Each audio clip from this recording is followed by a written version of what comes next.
Reist du bald nach Korea? Hier sind die wichtigsten Tipps.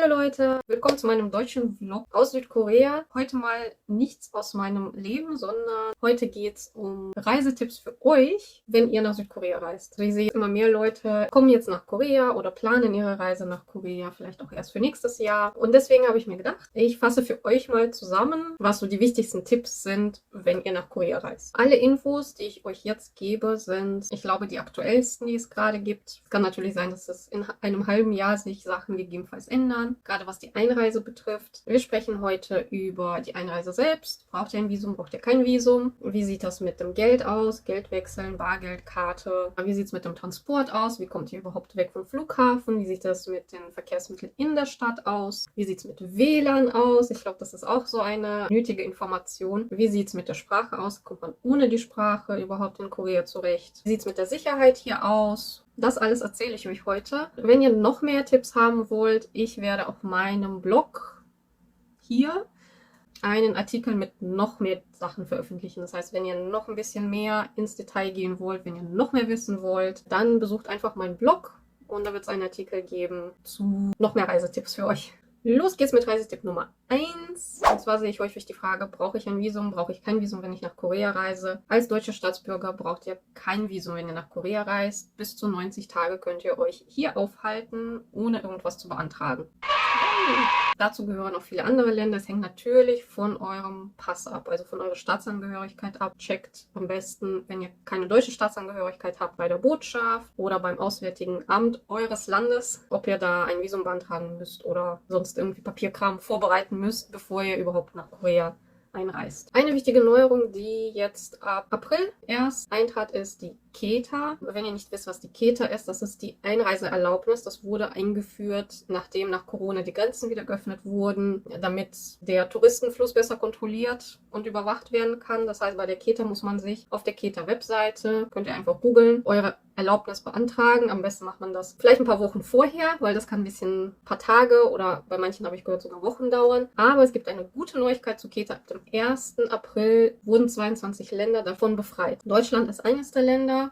Hier ist die ganze Liste. Guckt einfach, ob euer Land dabei ist. Wenn ihr schon die KETA habt, ist das kein Problem. Ihr könnt die einfach weiter benutzen. Wenn ihr die gerade erst beantragt habt, es gibt leider keine Erstattung dafür. Wenn ihr sie noch nicht beantragt habt, braucht ihr sie nicht zu beantragen, wenn ihr zu den 22 Ländern gehört. Dann gibt es noch eine Sache, die ihr bei der Einreise machen müsst, und das ist euren Gesundheitsstatus angeben. Könnt ihr auf 3 Arten machen. Entweder, wenn ihr schon in Korea am Flughafen landet, vor der Passkontrolle, gibt es Zettel dort, die werden verteilt, die müsst ihr dann ausfüllen. Option Nummer 2 ist, im Flugzeug werden diese Zettel ebenfalls schon verteilt. Ich weiß nicht, ob das alle Airlines machen, die koreanischen machen das. Ihr könnt einfach im Flugzeug diesen Zettel ausfüllen und dann einfach am Flughafen abgeben. Oder ihr macht das am Tag vor der Abreise einfach online. Das heißt Q-Code, also ihr könnt einfach nach Korea Q-Code googeln, dann kommt diese Seite auf, da gebt ihr einfach eure Daten ein und dann bekommt ihr direkt einen QR-Code und den zeigt ihr einfach am Flughafen vor, wenn ihr landet. Das geht ganz, ganz schnell, dann seid ihr einfach schneller durch die Kontrolle durch. Punkt Nummer 2 ist Geld und Zahlungsmittel überhaupt. Wie funktioniert das in Korea? Koreaner zahlen meistens mit Karte. Es ist viel, viel einfacher für alle. Es wird erwartet, dass man mit Karte zahlt. Müsst ihr nicht, aber üblich ist es hier überall mit Karte zu bezahlen. Natürlich funktioniert nicht jede normale Bankkarte aus Deutschland hier. Das heißt, ihr solltet am besten eine Kreditkarte mitbringen. Idealerweise Visa oder Mastercard, also die funktionieren am besten und ich glaube, quasi überall. Denen gibt es am wenigsten Probleme, soweit ich gehört habe. Ihr könnt natürlich auch mit Bargeld zahlen, also wenn ihr Bargeld mitbringt. Das hat übrigens an manchen Orten sogar Vorteile, und zwar wenn ihr auf einen traditionellen Markt geht oder in irgendeinen kleineren Laden oder sowas, müsst ihr vielleicht mit Bargeld sogar weniger zahlen. Also ihr kriegt so einen Rabatt quasi, als wenn ihr mit Karte bezahlt, weil dann packen sie noch Transfergebühren drauf und mit Bargeld ist es vielleicht ein Ticken günstiger, wenn ihr dort irgendwas kauft. Von daher lohnt sich Bargeld manchmal durchaus auch. Wo könnt ihr überhaupt Bargeld abheben? Also es gibt, ich glaube, so ziemlich überall ATMs. Ihr könnt, glaube ich, auch auf der Karte gucken, wo welche sind. Gerade in touristischen Gegenden findet ihr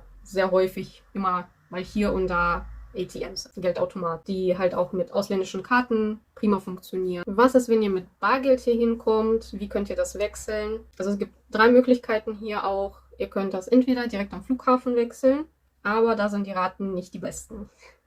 Also da ist es, soweit ich weiß, am teuersten, das Geld zu wechseln. Idealerweise wechselt ihr vielleicht nur einen kleinen Betrag, damit ihr direkt irgendwas kaufen könnt, wenn es nötig ist, bevor ihr überhaupt in die Stadt kommt, bevor ihr nach Seoul kommt oder wohin auch immer ihr weiterreist vom Flughafen. Die zweite Option sind Geldwechselbüros in touristischen Gegenden oder an Bahnhöfen. Gibt es die, da sind die Raten besser und soweit ich weiß, ist es eigentlich bei Banken am besten. Wenn ihr zu einer Bank geht, vergesst auch nicht, euren Pass mitzunehmen. Soweit ich weiß, haben sie die besten Kurse. Der nächste Punkt ist, wie kommt man eigentlich vom Flughafen weg? Da gibt es auch mehrere Möglichkeiten. Die günstigste Möglichkeit ist, die U-Bahn zu nehmen. Die U-Bahn kostet in etwa, ich glaube, 4.000 Won, so 3 Euro oder sowas. Und die Fahrt dauert, ich glaube, so eine Stunde. Also von Terminal 1 bis zur Seoul Station dauert es circa eine Stunde oder sowas. Oder ich glaube, länger. Jedenfalls ist es halt die günstigste Alternative. Ja, einfach die U-Bahn nehmen, dauert aber halt relativ lange. Die nächste Möglichkeit wäre, die schnellere U-Bahn zu nehmen. Die ist direkt nebenan. Wenn ihr runterkommt zur U-Bahn, gibt es auf der linken Seite war die normale U-Bahn und auf der rechten Seite gibt es den AREX. AREX ist so ein Expresszug, während die ganz normale U-Bahn an jeder Station anhält. So ein bisschen wie bei uns vielleicht die S-Bahn, ist AREX mehr so, ich würde nicht sagen ICE, vielleicht Regionalzug. Der fährt halt ohne Stopp vom Flughafen bis zur Seoul Station. Hält nirgendwo sonst mehr an. Kostet 9.500 Won. Ich glaube, da sind so 6, 7 Euro. Und der braucht nur 40 Minuten bis zur Seoul Station. Also, ich glaube, fast nur die Hälfte der Zeit der normalen U-Bahn. Die nächste Option wäre, den Bus zu nehmen. Der Bus kostet schon einen Ticken teurer. Also, ich glaube, 17.000 oder 18.000 Won. Für so 12, 13 Euro oder so. Der fährt auch circa eine Stunde. Und die letzte Option wäre, einfach ein Taxi zu nehmen. Ist natürlich bequemer, weil das Taxi euch direkt bis zum Hotel fahren kann oder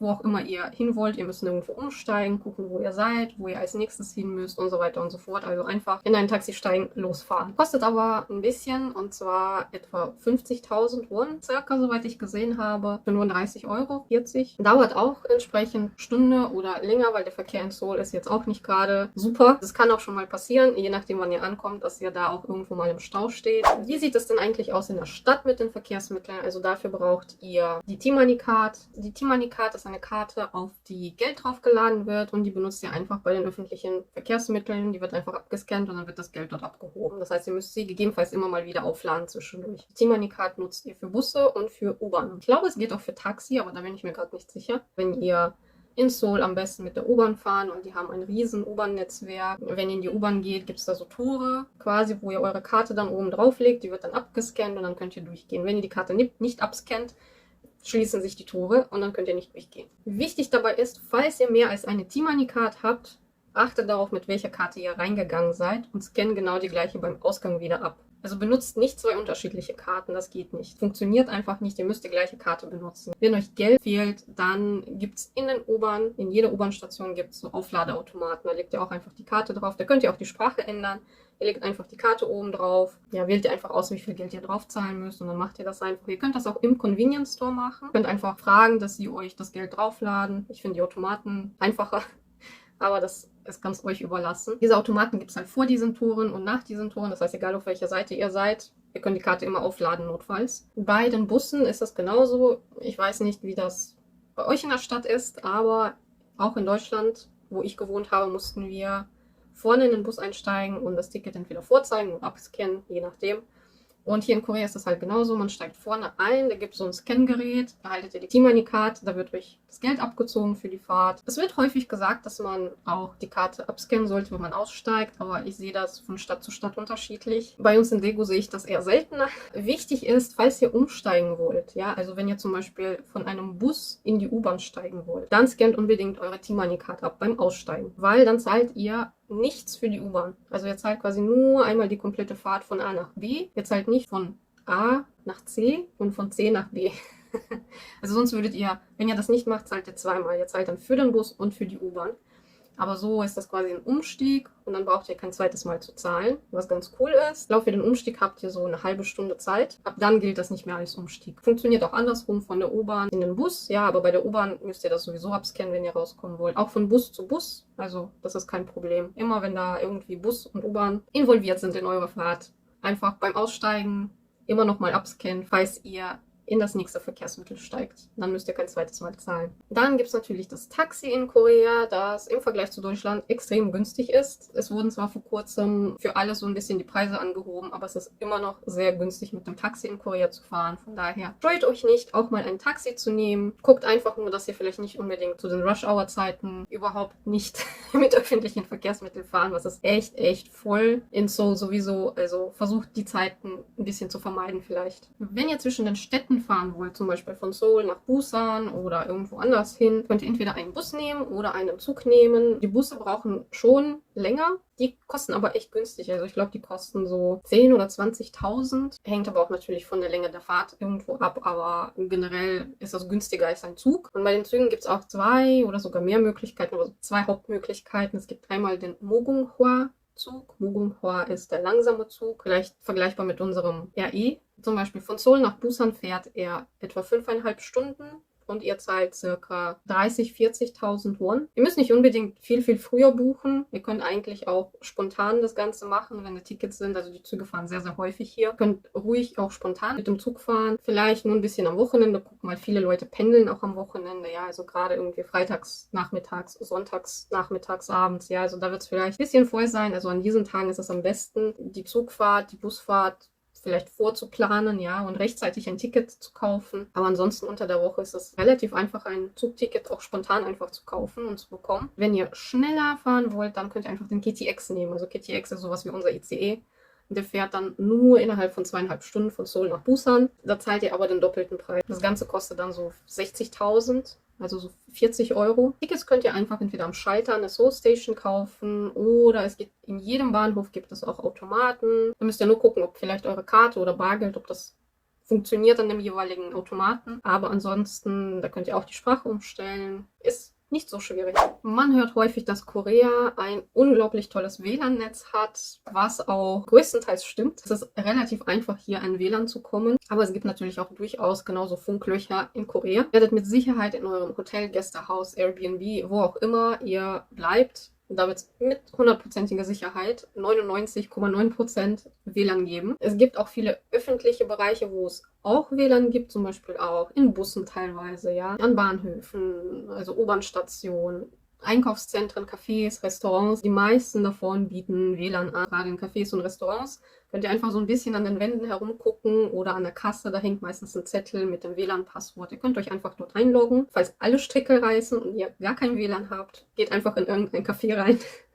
Da findet ihr mit Sicherheit WLAN. Eine andere Möglichkeit für unterwegs ist das Wi-Fi-Egg. Das ist so ein kleines Gerät, so ein rundes, kleines Gerät, ist ein bisschen schwerer. Mit dem Handy könnt ihr euch dann mit diesem Ei verbinden und dann tragt ihr das einfach in der Tasche oder sowas, im Rucksack. Und dann habt ihr immer WLAN dabei, ganz komfortabel. Das Ding könnt ihr euch mieten in Korea. Ja, also entweder macht ihr das über Online-Plattformen, also soweit ich gesehen habe, Klug ist so eine Plattform oder Tracy. Ich glaube, die sagen euch dann, wo ihr das abholen könnt, zum Beispiel am Flughafen irgendwo. Ansonsten könnt ihr in Telekommunikationsgeschäfte gehen, Telefongeschäfte gehen, zum Beispiel SKT, KT und LG Plus. Das sind so die 3 größten und ihr könnt dort nachfragen, ob sie so ein Wi-Fi-Egg vermieten oder nicht. Also manche Geschäfte machen das, manche nicht. Je nachdem, wie lange ihr das nutzen wollt und bei welchem Anbieter ihr seid, können die Preise ein bisschen anders sein. Und natürlich gibt es die Möglichkeit, einfach eine koreanische SIM-Karte zu holen. Könnt ihr am Flughafen machen oder auch in den ganzen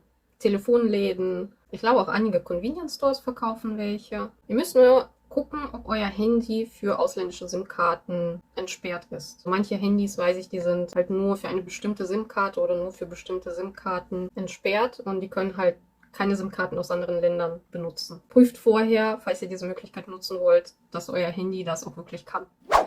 Die nächste Frage, die ich häufig sehe, ist, muss man Koreanisch können oder kommt man auch mit Englisch gut klar in Korea? Ich würde sagen, halb. Grundsätzlich sind zum Beispiel Straßenbeschilderungen auch alle auf Englisch. Wenn ihr in touristischen Gegenden seid, Cafés, Restaurants, gerade in Seoul, werdet ihr häufig auch mit Englisch sehr gut vorankommen können. Ich muss aber sagen, grundsätzlich wenn man sich ganz Korea anguckt und alle Koreaner auch in Seoul anguckt, grundsätzlich sprechen nicht so viele Koreaner Englisch. Sogar Verkäufer auf den Straßen, auch in touristischen Gegenden, können meistens vielleicht so ein paar Wörter, die für ihr Geschäft nötig sind, aber ihr könnt wahrscheinlich keine Konversation mit ihnen auf Englisch führen. Von daher verlasst euch nicht darauf, dass jeder Englisch kann in Korea, weil das stimmt einfach nicht. Gerade kann es wichtig sein, zum Beispiel auch für Taxifahrer, wenn ihr ein Taxi nehmt, bitte guckt auch eure Zieladresse, dass sie in Koreanisch ist, weil viele Taxifahrer kommen, glaube ich, nicht mit der englischen Adresse klar. Und deswegen schaut, dass ihr die entsprechende Adresse auf der Karte, ob ihr das jetzt auf eurem Handy, auf der Karte zeigt oder wie auch immer. Aber dass es einfach die koreanische Adresse ist. Da kann es passieren, dass der Taxifahrer gar nicht versteht, wo ihr hin wollt, wenn ihr ihm die englische Adresse zeigt. Also bereitet am besten, gerade von eurem Hotel oder wo auch immer ihr bleibt, die Adresse am besten auf Koreanisch vor.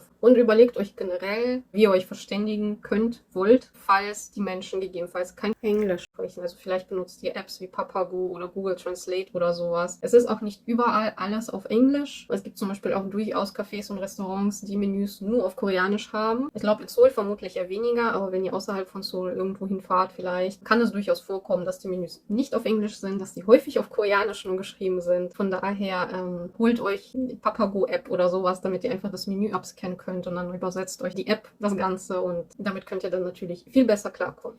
Nächster Punkt ist die Etikette in Korea. Eigentlich, wenn man sich einfach ganz normal und höflich verhält, ist das eigentlich schon die halbe Miete. Da gibt es jetzt nicht so viele extreme Sachen, die man unbedingt wissen muss, um jetzt in kein Fettnäpfchen zu treten. Vielleicht ein paar Sachen. Erst einmal hört man häufig in Bussen und Zügen, sollte man nicht so laut sprechen. Stimmt auch, also normalerweise sprechen die Koreaner in öffentlichen Verkehrsmitteln eher leise miteinander. Es ist nicht so, dass man gar nicht reden darf, was ich auch sehr häufig lese. Die Leute unterhalten sich durchaus miteinander, aber halt leise. Auch Gespräche am Handy werden auch häufiger mal angenommen und man spricht halt leise ins Handy. Also man schreit nicht ins Handy.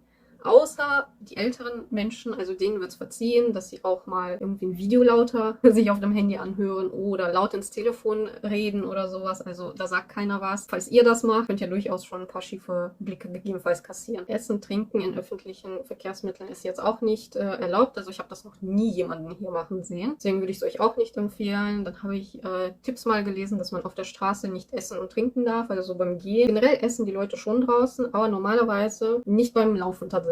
Also beim Laufen eher weniger. Es ist eher üblich, sich irgendwohin mal kurz zu setzen, aufzuessen und irgendwohin zu gehen. Beim Trinken ist es ein bisschen anders, weil gerade wenn es Sommer ist oder sowas, dann sieht man sehr, sehr viele Leute mit Getränken in der Hand auf der Straße laufen. Ich würde nicht sagen, von wegen Trinken auf der Straße ist verboten oder nicht üblich. Man sieht sehr viele Leute mit Getränken in der Hand einfach laufen auf der Straße, wenn es sehr heiß ist. Also das ist kein Problem. Eine sehr, sehr wichtige Sache, wenn ihr Raucher seid, solltet ihr nicht auf offener Straße rauchen. Also es ist ja quasi wie so ein Verbot. Gerade auf großen Straßen, auf Hauptstraßen, wo es viele Leute gibt, bitte lauf nicht einfach mit einer angezündeten Zigarette durch die Gegend rum. Das ist No-Go. Ich habe es zwar ein paar Mal selber erlebt, wo Koreaner das gemacht haben, aber da war die Straße fast leer. Häufig war es auch dunkel schon, also es war abends. Ich glaube, in 2 Jahren, seit ich hier bin, ist das vielleicht 2 oder 3 Mal passiert, dass ich das mal erlebt habe, aber ansonsten macht das hier niemand. Bitte raucht nicht einfach auf offener Straße. Wo kann man rauchen? Also entweder gibt es bestimmte Raucherbereiche, also es gibt quasi Häuschen, wo man rauchen kann. Gerade in Seoul gibt es so einige. Ansonsten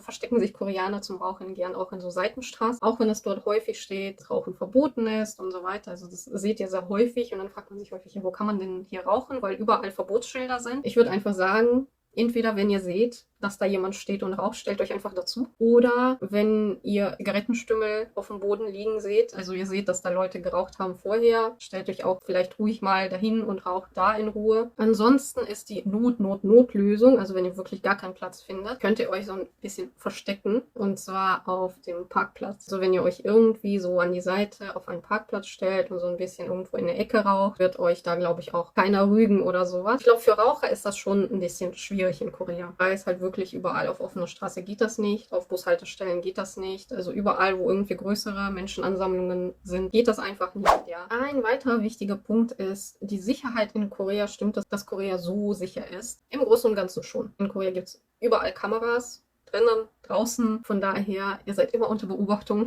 deswegen, es gibt halt sehr, sehr wenige Diebstähle. Ihr werdet mit Sicherheit das ein oder andere Mal sehen, dass jemand seinen Laptop im Café einfach stehen lässt, sein Handy einfach auf dem Tisch liegen lässt, mal die Tasche irgendwo einfach vergisst oder sonst was. Das ist auch mal, ich glaube, da war Ausweis oder Kredit oder Bankkarte, ich weiß es nicht mehr, aber ich habe irgendwas auf eine Bushaltestelle gefunden und man konnte sehen, dass es nicht einfach irgendwo rausgefallen ist, weil das lag dann einfach, ich glaube, auf dem, so zwischen zwei Sitzen. Also jemand hat das extra dahin getan, damit die Person gegebenenfalls wiederkommt und diese Sachen mitnimmt. Ja, also die Leute klauen jetzt nicht unbedingt Kreditkarten oder sowas hier, normalerweise. Eure Handys, Laptops, Taschen müsst ihr euch da nicht riesengroße Sorgen machen, also da wird wahrscheinlich nichts passieren. Ich würde vielleicht gerade als Frau mich nicht unbedingt abends in irgendwelche dunklen Gassen trotzdem trauen. Es gibt ja durchaus auch trotzdem Vorfälle, dass dann irgendwas passiert ist und so wie wir es kennen, hell erleuchtete Straßen benutzen, als durch irgendwelche dunklen Seitenstraßen zu gehen, auch wenn es dort vielleicht Kameras gibt, aber besser vielleicht nicht riskieren. Und ein Hinweis vielleicht auch noch, ich glaube zwar, die wenigsten werden in so eine Situation kommen, aber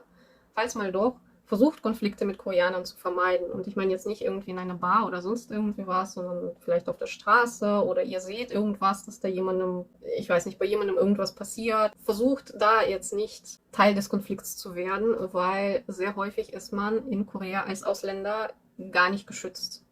Also es kann auch durchaus sein, dass die andere Seite dann sagt, dass ihr irgendwas getan habt und dann seid ihr schuld an irgendwas, obwohl ihr gar nichts gemacht habt. Falls ihr mal in so eine Situation kommt, versucht dem Ganzen lieber aus dem Weg zu gehen, soweit es möglich ist.